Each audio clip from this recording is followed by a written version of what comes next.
ఇక డీటెయిల్ చూస్తే తన కుటుంబాన్ని టార్గెట్ చేసుకుని ఇబ్బంది పెడుతున్నారని నేతల వద్ద ప్రస్తావించినట్టు Congress party incharge Meenakshi Natarajan Telangana PCC Bomma Mahesh Kumar గౌడ్లతో భేటీ అనంతరం కొండా సురేఖ మీడియాతో మాట్లాడారు.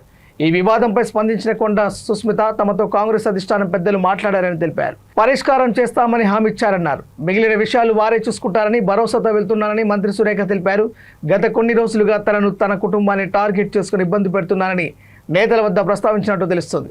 డక్కన్ సిమెంట్ యాజమాన్యం వ్యవహారంలో జరిగిన పరిణామాలు, వారితో జరిగిన చర్చలు, ఆ సంస్థ అక్రమాలు తదితర విషయాలన్నింటి వివరించినట్టు సమాచారం. మీడియా మిత్రులందరికీ కూడా నమస్కారం. ఈరోజు మా AICC general secretary Meenakshi madam గారి దగ్గరికి రావడం జరిగింది. మా పిసిసి ప్రెసిడెంట్ గారు కూడా ఇక్కడికి రావడం జరిగింది.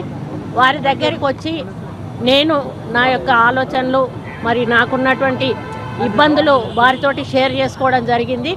వారందరూ కూడా కూర్చొని మాట్లాడి దీనికి ఒక సొల్యూషన్ తీసుకొస్తామని చెప్పారు.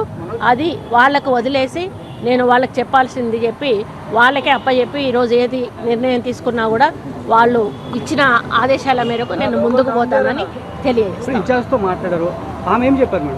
అదే చెప్పారు, వాళ్ళకు వదిలేశాను, వాళ్ళు మేము చూసుకుంటాము, మేము చూసుకొని మేము కోఆర్డినేట్ చేస్తామని చెప్పారు.